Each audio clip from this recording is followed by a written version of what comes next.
Do you think all of us end up encountering higher beings around us? We don't even know that we're interacting with a higher being. All the time. Because of the scientific mind, we refuse to believe our own experiences. When one watches horror movies, are they inviting things into their life? Absolutely. The universe doesn't resonate with what you want, what you need. The universe resonates with what you're consuming. If you're consuming fear, you're consuming low vibrational energies. You'll attract people who will make you feel that even more. How do you consume all these negative things in the first place? Can destiny be changed? Yes. Karma plays a very important role. What the universe brings to us is our karma. What we choose is our choice of free will, and the quality of our choices defines our destiny. That's exactly what life is. I just want God with me at all points. That's all I ask for at this stage, right or wrong. That's every soul's desire. But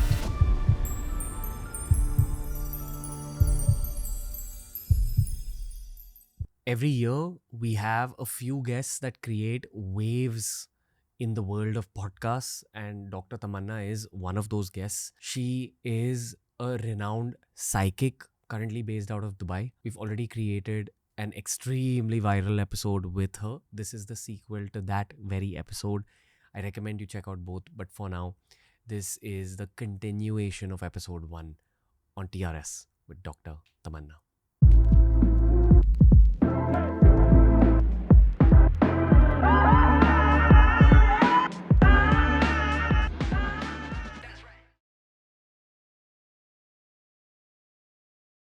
By the time we're releasing this, you're already a superstar in the world of YouTube. How are you feeling? good. Yeah? Always feeling good. Yeah. Not feeling tired after the Not last at all. conversation? Not at all. You know, technically, this is my third podcast of today. It's about 7:30 p.m. Yeah.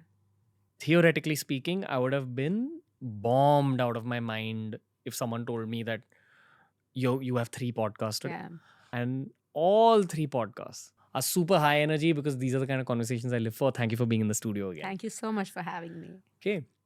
There are a few topics I want to touch upon for this episode. Some highlights are the law of attraction and manifestation. Honestly, on some level, these words are so overused that they have upset me a bit when I come across them in media. When someone says law of attraction coach, there's a part of me that just withdraws. That might be my judgmental self. So we'll get to it, but we'll warm up the conversation first. Of Because I course. need to be a little less judgmental about this before approaching it True. correctly. I agree. Okay. So let's begin this conversation and talk about stuff that we left off from the last time. Yes. It ended in a slightly darker place. I think the conversation became darker. About Yeah. 3 years ago, we consciously chose to make a lot of horror podcasts. Yeah. And I felt like I was inviting those energies into my life after a point, which is why I actually stopped making as many horror podcasts. And I still enjoy them. Mm-hmm. And then with the last episode and us talking about the Illuminati and the Diya going off, Yeah. I truly believe that if there are people who are high frequency, and I'm not saying this in an egoistic way, but people who meditate, and we talk about things, you are creating some kind of a fertile ground for these energies to attract themselves to you. So if you talk about positive things, Of it's course. positive stuff. Absolutely. When one watches horror movies, are they inviting things into their life? Absolutely. And again, this going back to the first topic that you said, law of attraction. What you consume is what you're going to get more of. Whether you like what you're consuming or you're not liking it, you're going to get more of that. Do you want me to simplify that? Yes. You've come to my house for a meal, Ranveer, and I've given you dal, I've given you paneer, which is your favorite, and I've given you bhindi. But you don't like bhindi, okay? And you love paneer, but you're not consuming paneer, you're consuming bhindi. Okay, I'll eat it fast. What am I going to serve more to you? Bhindi. Why? Because in my head, since you're consuming that, in my head, I'm like, oh, he's enjoying it. But you are consuming it for a different reason. You're consuming it because you don't like it, you want to finish with that and jump on to having paneer or dal. That's how the universe works. The universe doesn't resonate with what you want, what you need. The universe resonates with what you're consuming. So, if you're consuming fear, if you're consuming insecurity, you're consuming self doubt, you're consuming anger, you're consuming low vibrational energies, you'll attract people who will make you feel that even more. How do you consume all these negative things in the first place? It just becomes a part of you, right? We get attached to these emotions. It's human to feel emotions. But we, as humans, love to victimize ourselves so much and dwell in that emotion. Okay, gotcha. Constantly thinking about it, listening to songs that remind you of that emotion, Absolutely. going back to memories consciously. Going back to memories and also self victimization, which is so common. Hmm. You don't know what I'm going through, self explanations to people, projecting the other person as a villain, projecting yourself as a victim, which we all at some point, everybody does in some space or the other. I think You it know? begins by not voicing it out and not consuming it through content. That process of cleansing your mind and your spirit. The process of cleansing also comes from accepting that it's happened to you and also accepting that at some level, either conscious, subconscious, you have chosen that. And somewhere you've not exercised your choice of free will. When you're in a bad relationship, when you're in a bad job, this is a bad, toxic environment. But why don't we exercise our choice to get out of that situation till the time we are completely pushed out? Why? Because we don't want to take responsibility. Because if we take responsibility, we won't be the victim. So, not taking a choice is also a choice. Why do I feel like bringing metaphysics into this? Let's go for it. Is there some linkage? To the law of manifestation and metaphysical? Or Yes. Let's talk about what you studied when you were doing that degree in metaphysics. Sure. What is metaphysics? So, metaphysics is basically a bridge between human and the energy world, explained in a scientific way. That's why meta means beyond, it's larger than life, and physics is the scientific reason behind it. The role of atoms and molecules, and plus and minus, minus plus. Science, plus and plus is plus. Plus and minus is minus. Do you agree? It's pure science, it's pure math. Now, today, if you're working on the law of manifestation, you say that I'm manifesting a Bentley, okay? But your energy is of self doubt. Your energy is impulsive financial decisions. Your energy is throwing money to please people. Your energy is getting attached to people's problems and throwing away money to help them or whatever. Will you be able to manifest your goal by saving up that much money and buying yourself a Bentley? Versus you want to manifest the Bentley, that's plus. But all the money that you make, you invest it wisely. You put it in the right places. Money grows money. You're going in the right direction. By the end of it, you will have enough money to manifest your Bentley. Now, the same thing applies to the energetic world. Any kind of manifestation, let's understand what manifestation is. Manifestation, before it comes in the physical world, it will always manifest in the energetic world. Okay? How you manifest, how when you create podcasts. Of course, you're more candid, but then there's a framework. It's in your head and then it manifests in the physical conversation. When we make buildings, when we do anything, it's always on paper or a blueprint or in your head. And then the physical actualization happens. So whenever you want to manifest anything materialistically, spiritually or relationship-wise or romantically, it will first come in the energy world. But how you convert that into the physical world depends on your efforts and your frequency. So if you have a thought, if you have a vision for your life, that's already been created up there. Yeah. That's a reality in that world. Yeah. If you want to take that reality and paste it onto your real human reality, what's the process? It's a long process. Okay, let's begin by a simple question. What can go wrong?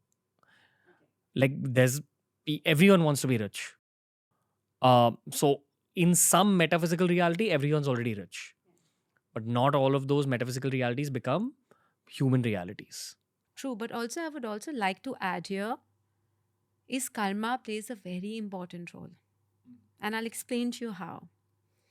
If in your karma is to own a car, you will get the car. Okay. When you start doing the law of manifestation, you will get it sooner than later. So you're just acting or speeding up the process in time dimension. But your choices of free will or what vibration you are vibrating at makes a lot of difference. So I'll give you an example. Again, taking you want to buy a Bentley? Now the universe will throw you opportunities for new jobs. But if you're rigid, if you're scared, if you're insecure, you're too comfortable with a 1 lakh job and you don't want to take a risk, you will be able to buy a car, but instead of a Bentley, you will be able to buy a cheaper car.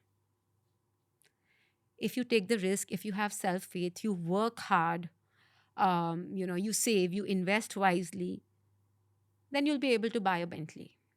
So, law of manifestation will only get you what is a part of your karmic chart, but at a higher or a lower frequency. If in someone's chart they are not destined to have a car, even if the car comes to them, they will not be able to sustain it. If that was the case, Ranveer, then no one would work. Everyone would be sitting in temples and churches manifesting. Think about it, right? If the power of manifestation was, oh, I want to marry Bill Gates, I want to marry Shah Rukh Khan, I want to marry Tom Cruise, then you can only imagine, right? No one would go to work. Then all the effort that we are putting at work, we would be sitting at home and manifesting. Even the teachers teaching the law of manifestation, they don't have a perfect life. Why haven't they manifested a perfect life? When I see someone terming themselves as a manifestation coach or a law of attraction coach, my first question is that why does this thing need coaching? It needs coaching just to make people aware of certain facts. Number one. Number two, to manifest, you don't need techniques. You need to vibrate at a higher frequency. Okay. I have another hard hitting question, Mhm. not to you, Yeah. it's to the universe. Mhm. And maybe this question is being formed because of my subjective reality. I believe that hard work can accomplish anything. But of course, I'm talking from my own life's perspective, where I've seen that constant hard work and discipline has unlocked everything and much more. Sure. I would copy paste that reality to every human soul's journey. That if you want something, work towards it. Mhm. That's what kind of bothers me on some level about when it comes to manifestation. I believe in it, I know it's real, but I feel people use it as an excuse to not work hard. So, would you say that one of the first um, pillars when it comes to the law of attraction is that keep your hard work and discipline going? You need to keep working hard. Like I keep seeing so much of social media content. Write your manifestations on a paper, put it underwater, put it under your pillow. Again, if we all could manifest by doing all of that, no one would have to work a single day. Hmm. Number one. Number two is before I move, I'm going to simplify manifestation and come back to karma, choice of free will, and destiny.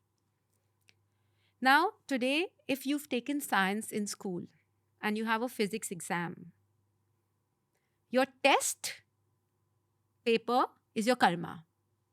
You don't get to choose what is going to come in the paper. Do you agree? Hmm. You get to choose the answers. So, say you pick the right answer. You have 100 questions where you select the right answer. So, karma is your examination paper.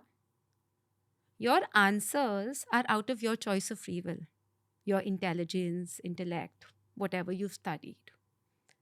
So, that's choice of free will. Destiny is how much you score. You get a 99% on 100. Your destiny is a Ivy League, IIT, IIM, aeronautical engineering, XYZ, whatever you want to pick up. But what if you score 22? Even that 22 is not based on karma, it is based on your answers. Will you go to an Ivy League or an IIM? Now, eventually, the person who goes to IIT or a person who goes to a normal mediocre college will also get a job. But the one who goes to IIT will be making 5 lakhs a month versus someone who's going to a mediocre or an average college will make 50,000 a month. They both have got jobs. They both have studied engineering. But the quality of life depends on the choices they gave in the examination paper. They do not have control over the questions. They only have control over the answers. That's exactly what life is. Options, what the universe brings to us, is our karma. What we choose is our choice of free will. And the quality of our choices defines our destiny. Can destiny be changed? Yes. How? By being more wise. Because what is spirituality? Becoming aware. What I mean, when we talk about high vibrationals, frequency, intellect, wisdom, it's all to bring our awareness so that we give the right answer, so that we deal with situations in a better way. Can karma be changed? No. Can you change your questionnaire if you don't know the answer? You can change your destiny. You can change your choice of free will. So, even the law of attraction works on this. What is in your karma will come to you. How sooner or later, and at what frequency. And when I say frequency, I'm talking about the quality. Sasti gadi, महंगी gadi, cheap ka, expensive ka. Ivy League college, normal government college. That quality will depend on our choice of free will. So there is an element of destiny for sure. Absolutely. You can amplify or de-amplify that Absolutely. version of destiny. Yes. So if you're destined to have a road accident, either you'll have a road accident that kills you, Yeah. or if your karma is good and you consciously manifest a long life, Yeah. maybe the road accident will just injure you a little bit. True. And that's why what we did in the first episode, Karmic chart reading, that's what I do for my clients. When they come to me, I tell them their highs and lows. So, according to that, they can change the quality of their life, right? You mean worst case scenario, best case scenario? Now, okay, for example, if someone's health cycle is low and I tell them this month your health cycle is low, they will be more careful. The minute they start getting 99 fever, they'll be like, she said so, let me pop a pill, let me go to the doctor, let me get my blood test done. So that's how, imagine if I tell you that, okay, this stock is going to hit roof, invest. Won't you invest? And if I tell you that this stock is going to go low, don't invest. You won't invest. That's exactly what highs and lows of life are. So when I tell you that your love cycle is going to be low during this period, you can cut down the intensity of the heartbreak by being prepared. I have to go through this. Let me not overreact. Let me not call it off or whatever, Let me not take it too personally if it gets called off, And if in a good period, if I tell you that, okay, Ranveer, this is a very good period for you to expand your work, get into new tie-ups, collaborations, and those opportunities come, you make the most out of it. If your period is slow, and if your podcasts are getting delayed or meetings are not happening as per schedule, then you set your expectations accordingly. Or you don't invest your energy emotionally in that space. So by the end of it, like we said, for humans, money is everything. For soul, energy is everything. How today we move the world around to conserve our money? For a soul, these are ways to conserve energy. Because you don't know how many lifetimes you worked hard to be in the body that you are. Not everybody deserves this body. I have to go back to a surface level layer of thinking. Yeah. For the average everyday person who wants to apply the law of attraction, okay, so they have a vision of having a big mansion at some point. The basis of it is to work hard and have discipline and take steps in that direction. So every time options are shown to you, you have to recognize reality responding to your prayer and then walk in that direction. And if you do that long enough with the same amount of discipline and intensity, all those manifestations have a chance at becoming true. Absolutely. Now, what are those? Number one, believing, first of all, that you deserve it. Hmm. Number two is your intention for wanting it. That intention is everything. Even if you don't voice it out ever, the Ever. universe knows your intention. The universe knows your intention. If you want to buy a new car or you want a palatial house, to put somebody down, to prove a point, to be superior, you won't get it. And that will probably start happening to you. Yeah. Because that's the energy you're putting out. Hey, Yeah. I want to come rich to show him down. Yeah. Someone else will show you down. Absolutely. Works 100%. If your intention is because I enjoy it, because I want it, it's for me, then do it. Ask for something and forget about it. But ask for it for yourself, not to prove a point to the world. Third is you need to surrender. You cannot keep chasing it. When. That trust and surrender in the universe is very important. And fourth is rather than you pulling it down, as in, you need to ask the universe certain intentions, affirmations that we work with, prayers, what we call, certain powerful words. What are affirmations? Affirmations are nothing but simple words put in a certain way that it creates a high vibrational prayer or a sentence. That's an affirmation. Dear universe, I ask you to bring to me people, situations, job opportunities, work opportunities that will bring in financial stability, financial peace, so that I can afford my dream house and give me the power to sustain it. It's the same prayer. God, I want a house. I want a big house. But do you see how the combination of certain words create a very different frequency? And that's what affirmations are.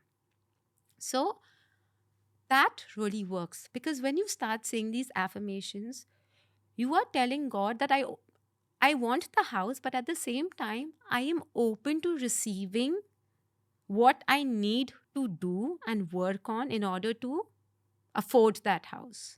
So you're coming from a space of wanting to work hard rather than coming from a space of entitlement. People do this law of manifestation from the space of entitlement, that now I'm doing the law of manifestation, so it should come to me. You know what I mean? And the second thing is sustaining it. I'll give you this is someone I know. Wanted a fancy car, got a fancy car, Audi A6. Very excited, very happy. After 6 months, the side mirror broke. 35,000 spent on that. After 1 year, one tire went off. 4 lakhs for that. ऐसे करते करते. By the time it was 18 to 20 months, the person sold the car, saying, I cannot afford it. So sometimes you get what you want or what you're asking for, but you may not have the money, energy, will to sustain it or afford it. When I say sustain it, I'm talking about relationships. I'm talking about job. You may get your dream job, but the environment, people will be so toxic that you won't be able to sustain in that environment. From a very actionable perspective, a college kid who's listening to this podcast, Yeah. okay, I think that college kid has understood that he or she needs to work hard. Yeah. I'm pretty sure they've already manifested it in the spiritual realm. Yes. They're thinking of cars and houses and partners. Mm-hmm. What else can they do? What's an actionable? Being open to receiving without any resistance or rigidity. Often, people, when they ask for something and when the universe gets it to them, it can come in any form. It could be in form of a friend telling you that, oh, you want to do an internship? There's an offer in my company. But if the friend says that, no, I'm not meant for internship, I'm only going to get a MNC job, that means he's rejecting something that the universe sent to him. Maybe through that internship, he could have got some other better job and made more money. You need to keep your eyes open for incremental forward steps. Yes. So once you've thought of it, and you're sure that you're going to work hard, look out for the opportunity that will come your way, because that's getting you to your manifestation. True, but not how exactly you want it. Sure. That's where we go wrong, right? With a lot of judgments, perceptions, persistence. It should be perfect. I want that perfect job. There's nothing like perfect, you know? There's just incremental upward steps. Yes. This is something you learn over a long-term career. True. And something you learn by age 30. True. You spoke about affirmations. Yeah. I think there are people who've understood affirmations. I think affirmations, according to your explanation, were also a manifestation of the same thought of incremental and highly practical steps to get Yes. to your end goal. True. Right? True. Absolutely. You just took that one sentence of, hey, I want a fancy car, Yeah. to God, give me financial stability. A higher vibrational sentence. You know? So an example of a lower vibrational sentence would be a sentence comprised by lower vibrational words like, please don't let me be poor. Yeah. Or I want to impress a girl. I want a rich car. Or I want an expensive car. I want a rich house, a big house. It's different, right? I really want to be rich. I really want to be rich. That's a negative. Yeah. God, make me wealthy. Give me the ability to attract wealth. And whenever you want to attract anything, wealth, relationships, house, job, always ask for the power and strength to sustain it. That is the closing statement. Yeah, that's what I was about to say. This is the final statement in this whole thing. Yes. Ask for the ability Yes. to gain it and keep it. Yeah. You can also ask for the wisdom to recognize the opportunity sent by the universe. Do you think we've given people enough tools? Yeah, absolutely. So you write this down on a piece of paper? Write it down on a piece of paper. You can even say it. It can just become your mantra. You can say it once a day. It's not about how many times you say it. You can say it in the middle of the night when you wake up. Doesn't matter. But do it with full intention. See, I mean, I'm not trying to go on a holier than thou angle here, but I've met enough monks on the show and I've seen enough shit in my own life to come to the conclusion that this is just how I look at life. Okay? I just want God with me at all points. That's all I ask for at this stage. Right or wrong? That's absolutely right. And that's every soul's desire, because that's our source, right? God is what? A high vibrational energy, is the most powerful energy from where our soul comes. So your desire is not wrong. But in order for you to connect to God, you constantly need to be connected to the spirit, because it is the spirit that is connected to God, not Ranveer as the ego or personality. It's your spirit that is connected to God all the time. What if this is my only prayer for the rest of my life? That's okay. But then you will attract people, situations, opportunities that will push you to connect to your spirit all the time, that will be connected to that God. Suffering? Not necessarily. You do not have to, suffering is how our emotions react to situations. If you're connected with your spirit, with just the basic practice, that is enough. People ask me, Ranveer, what do I do? Do I meditate? I don't meditate. My daily practice is, of course, a lot of visualization and energy protection. But my 2 mantras that I start my day with, and my cup of coffee or tea, that is my way of connecting with my spirit. That is meditation for me. I don't sit on the mat. I used to meditate a lot. Now I meditate with my eyes open. But for me, it's just that cup of coffee or tea. That's me and my spirit time.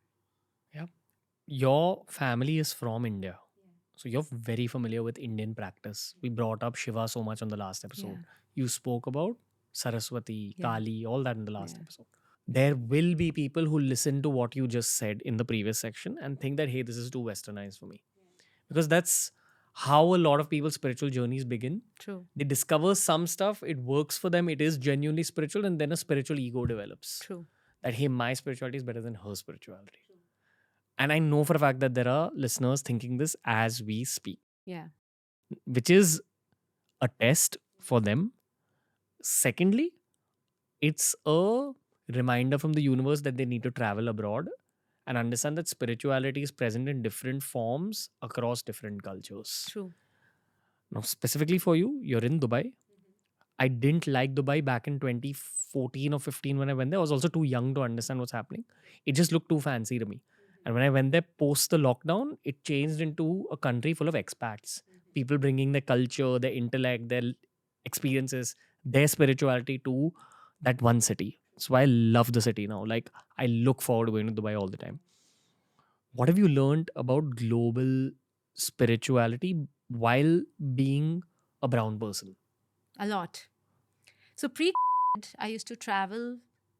At that point, there were no Zoom calls or phone calls. People wanted to physically meet you.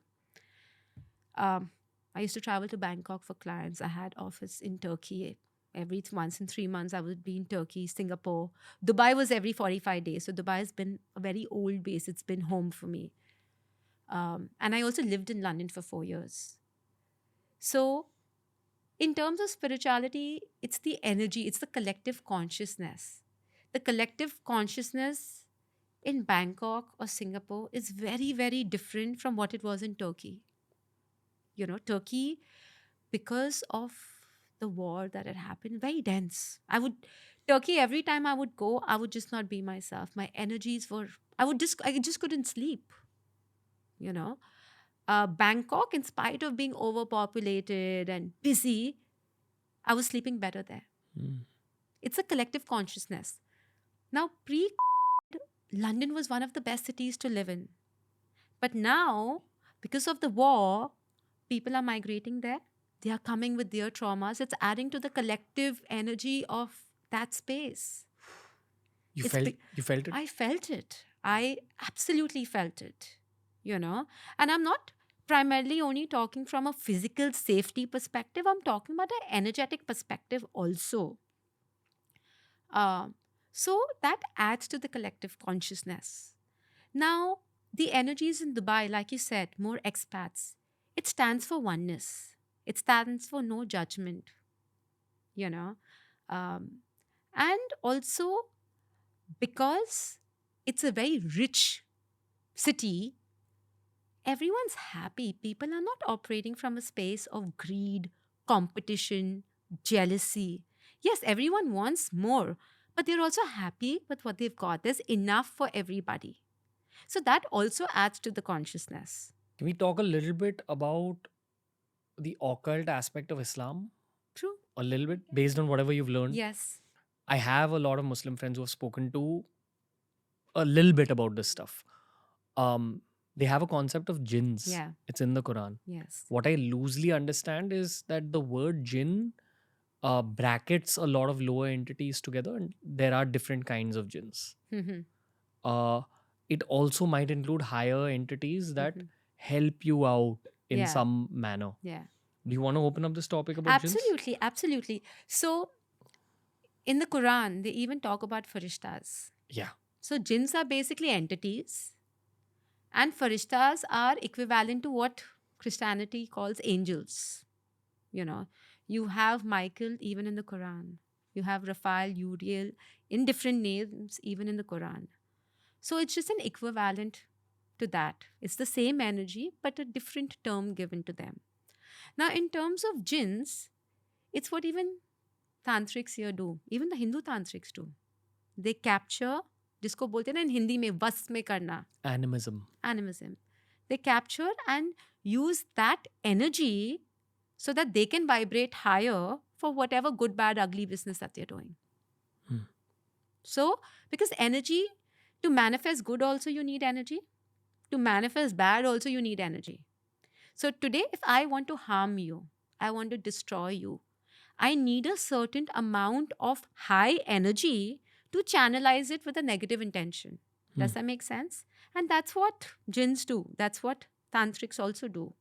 They are using the energy of these beings, I won't call them humans, but beings, to channelize it in a negative way. I practice myself. I am in the middle of my sadhana. Yeah. The one cute thing I've learned about Sanatan Dharma Yeah. is that you need to have your own personal relationship with God Oh, absolutely. and have conversations with Hanumanji, have conversations with Kal Bhairav. Yeah. It makes your sense of ritual much more colorful. Yeah. I don't like admitting this, but it helps with manifestation as well. Absolute. I agree with you. And also, they respond. Yes. They are just waiting for you to call upon them. That's what a lot of Hindus around me may not be doing. Yeah. That's what I sense a lot. Yeah. A lot of them are actually doing the puja, saying the mantras, but it's not enough to say the mantra like a parrot. Yeah. You need to understand the mantra, you need to Yeah. feel it, you need to contemplate upon it. But most of all, you need to have an equation with God. You need to have faith that it exists in reality than it has existed in mythology. I've had my future predicted through tarot cards once, and it was an experience. Yeah. I was convinced Yeah. because I saw the card reader shuffling the cards really fast. Yeah. And then a few cards That fell out pop out. Yeah. by themselves. Yeah. And sometimes she'd shuffle it pretty aggressively, but the same card would fall Yeah. out. So that's a message. So tarot card works. It's beautiful. Some people read coffee mug, runes. It's all a beautiful science. What is rune? Runes is basically some stones where the reader can pick up the messages in the positioning of the stone and read it. But everything, the predictions, the purity of it, all depends on the reader. So today, if you meet 3 tarot card readers and the same card comes out, they all 3 will have a different message or a different prediction or a different interpretation. Even astrology, you have North Indian style. So the same position, same planetaries, but they will read it in different angles or different directions. Because there is an element of human intuition that comes into those practices, right? So you just need to be sure about the person that you're going to. True, true. And not everyone will have clean intention. Not everybody will have clean intentions. And also, Ranveer, I think in the very recent age, because some people are doing very well in spirituality, people think it's a money business. So for them, how back in the day it used to be engineering, doctor, architect, lawyer, graphic designer, fashion designer. Now spirituality has just become another path that let's do few courses, let's get certification, and then we can charge. People do that.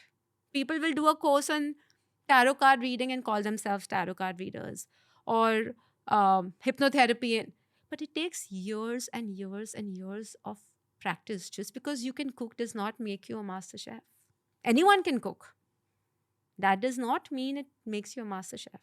Do you think all of us end up encountering higher beings around us All the time. in city life and we don't even know that we're interacting with a higher All being? the time. And it's not necessary that they'll be materially successful, right? Absolutely. It might be a beggar at a signal, maybe. Oh, absolutely. And like I go back to faith. It's all about faith. Today we encounter, but because of the scientific mind, the logical mind, am I hallucinating? Is it my imagination? Is it an illusion? We refuse to believe our own experiences. Can we bring in that conversation we spoke about in that room about star systems? Starseeds. Starseeds. Yeah. Where did you first come across this theory of starseeds? When I was a child, that phase of 9, 10, 11, growing up, we used to live on the ground floor and our house door had access to the parking, which was our parking. So every night I would take my grandmother's dupatta, tie it around and go and lie down on the roof of, we had a Maruti 800, and look at the stars. And I would get very attracted. I was very attracted to the cosmic. And that's why I wanted to be an aeronautical engineering, because of my love for astronomy. And then when I got my initiation done when I was 16, not when I was 9, but when I went through my other initiation, I brought it up with my master because he touched upon how you have entities, ETs, you have souls from different planets, different stars. It exists, different constellations, different galaxies. And that's how I started reading more into it. Can we dial back a little bit and can you give context here on the different star systems and what starseeds are in the first place? Okay. So apart from Earth, humans are on Earth. anyone who's outside of Earth, we call them ETs, extraterritorial beings. And again, there are positives, there are negatives there also. Same as aliens? Same as aliens. Or are these interdimensional? No, same as aliens. Okay. But different forms. Now, aliens are basically what humans are, extraterritorial energies in an alien body. Now, a series like a starseed will not be an alien body, right? So it's like that. Tomorrow, if a starseed can come in human form, a series can come in human form also, and can also be on another realm or another planet or another galaxy in alien form also. It's a soul. It's a soul. Okay, a soul from a particular star system. Star system, yeah. What does that mean? So life exists on stars, right? And there are powerful stars. Not every star that you see, life exists. So you have Series A, Series B. You have Palladian, which is another star rather. Then you have Arcturus. You have Andromeda. And each star holds a certain quality. So starseeds who come from Ceres come to bring in healing. They're volunteers. They try to make the humans more consciousness. The sun is a star as well. So is Andromeda, all these. Now, when we're talking about Andromeda, the star, it has its own solar system, right? There might be a planet like the Earth, which is habitable. So when you say that someone's a star seed, are you also saying that that soul from that star system usually takes birth within that solar system? Yeah. But for this one lifetime, it's come down to our solar system. Yes, it can be one lifetime, it can be many lifetimes. So you're saying that there is a solar system, there's a habitable planet, and those souls are usually born within that solar system. Yeah, they are souls of that origin. So fair to say that we have souls which are of this origin in this solar system, normal human beings. Normal human beings. What we call earthlings or earth beings. You had an astral travel experience as a kid. Yeah. What is astral travel? Astral traveling happens on different realms. The soul is conscious, not your body. The soul consciously leaves the body. The soul is always at work. So when your body is sleeping, the soul still wants to achieve more, study more, meet family, learn, rest, go to the other side and come back, so on and so forth. So when the soul consciously does that, leaving your body and coming back, that's astral traveling. I have done readings in dreams. My clients tell me, Tamanna, we dreamt of you, and in the dream you were giving me this message. And it actually happened that way for them. So there can be so many. When I was a kid, I used to put a book under my pillow and say, I used to travel a lot, astral traveling. I used to download information, study, So, yeah. Do you think the internet is ready for this kind of information? I think it is. Because, to be honest, Ranveer, many, many, many people experience what I've experienced. But either they don't really know what's happening and they're in denial, or even if they've accepted it, they don't know whom to talk about it. Because if they talk to someone who doesn't understand it, they'll be termed as pagal hai, they're mad, they're weird. Are you hallucinating? And experiences are very personal, right? You know how we spoke about these four star systems, and we're talking about how beings are reborn in our realm with a purpose. Is there a flip side to this conversation where there could be negative star systems as well and negative beings are born? Because they all have consciousness. And even souls who have done negative in the past lives are all being born, or if at all they're incarnating with a far more higher consciousness, knowing that they have the power to choose otherwise. And right now, the world that we are living in at this point, all of the humans are the oldest form of souls that exist, because like we were discussing, every soul here right now on an average is at least minimum 50 to 70 lifetimes old, up to thousands of lifetime old. How do you identify a really young soul? It's easy to identify an old soul. Yeah. How do you identify a young soul? They are very innocent, very gullible. They don't know the worldly ways. They're not grounded. They can get swayed by emotions, society. They don't have a mind of their own. Always dependent on others' approval, decision. They're, there's a lot of fear to take independent decisions, fear to come out of the shell. They constantly feel unsafe. I can't do this. They're very low on self confidence. But at the same time, the part of them, the frequency is pure. They are high vibrational beings because they've not encountered that much baggage, right? Because they are relatively new. But on earth, in human form, everything is new. So there's a major dichotomy. You think right before this they were in the animal birth? No, they're all in human forms. Before their first human birth? Could be. But right now on earth, there's not a single new soul. Not someone who in their last lifetime was a dog and has come.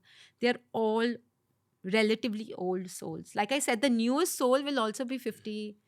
And that's what they say, Kali Yuga. When do you enjoy history? Yeah.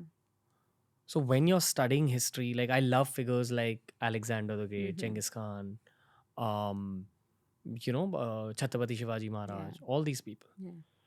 Because of the kind of conversations we've had on the show, I've come to kind of view long-term history from a slightly metaphysical perspective. I personally believe that there've definitely been lower beings and higher beings at play in long-term history. Yeah. I was about to ask you if you agree or not, Yeah. but you just agreed. Yeah. Any part of history that you want to open up a little bit? So I don't want to touch upon a specific part because then again that comes with so much of controversy. But then every soul has a purpose. Okay. Today, there could be so many psychics in the world, but what I do, maybe they can't do, or what they do, I can't do. Doctors, there could be 10 cardiologists in the world. Every person, every doctor, every skill has its own unique USP. Okay. And also, people like these that you named, they are all very gifted. See, everybody is gifted. Everybody on earth is gifted. But what brings them out the way it does, or what converts their gift into profession, or what makes them successful or excellent in their gift, is how they develop human skill sets that go hand in hand with that gift. So it's not just important to be talented, it's important to learn to work with people. It's important to learn to work with people and also honor that gift, believe in that. Mm. And when I say skill set, it's all about karmic lessons. Today, I'll give you a layman. Now, today, if you want to study engineering or you say that you want to become a surgeon, will you become a surgeon by taking up arts or economics in college? No. You will have to use science, biology, correct? Versus if you want to get into theater or drama, you will take up arts. You're not going to take up engineering and then professionally get into. So, even with our professions, even with our life purpose will not come to you till the time you have learned those lessons and reached that point. It will not be revealed to you. Do you become an engineer just because you want to become an engineer, or do you become an engineer because you've learned and studied and passed out with flying colors? All of these names that you took, all the historic, famous people, uh, they all have skill sets. They all are gifted. But some people developed a good skill set. Some people didn't develop a good skill set. And that's when they went haywire. You've just given the guideline to becoming historic throughout this episode. True. And also, coming back to what skill sets. Now, today, there are virtues that we need to develop. Today, if your purpose or if your career is as a podcaster, you need to have the gift or lesson of being communicative. You need to have to learn the lesson of being organized. You need to have the lesson of trusting your gut when you're talking to somebody else. You need to have to learn the lesson of work life balance. You need to have to learn the lesson of being flexible. because not every guest is going to tell you what you want to hear, you know. So you've built on those lessons. So those are certain soul virtues. But even in the human form, teamwork, organization, you need to be polite, you need to be humble, you need to be grounded. You know, you cannot throw your anger tantrums. You have to master your anger. You cannot be egoistic, you know. So you've managed to learn these skill sets. Some of them have been very naturally coming to you, but some it's been a conscious practice, right? And a challenge. And a challenge. But that's what karmic lessons are. This whole career's really forced me to grow as a human because you're selling so much of your own mind and creativity that you'll only be able to sustain if you're working on your mind and your creativity constantly. True. And also, I think what you're doing is also trying to bring out the best of the people you invite on this show that the world has not seen. That's the natural gift. Always enjoyed human beings. Almost get a high when I'm able to do that. I'm so happy I met you in life, Thank just on a human level. Thank you. I'm even happier that I get to podcast with you. It's been nothing but a pleasure. Thank you for making this happen. Thank you so much for having me. Hope to see you very, very, very soon. As they say in Dubai, inshallah. Inshallah. Yes. Thank Thank you. you, Doc. Thank you so much. That was the episode with Dr. Tamanna, ladies and gentlemen. This is a topic that I love exploring. Always looking for names associated with tarot, with the world of psychics, with the world of the occult. Send in your guest recommendations. Lots more episodes just like this are coming your way very soon. We'll link all of Dr. T's handles down below. Make sure you follow her on her social media handles. And until next time, guys, from Ranveer and the team, we'll see you later.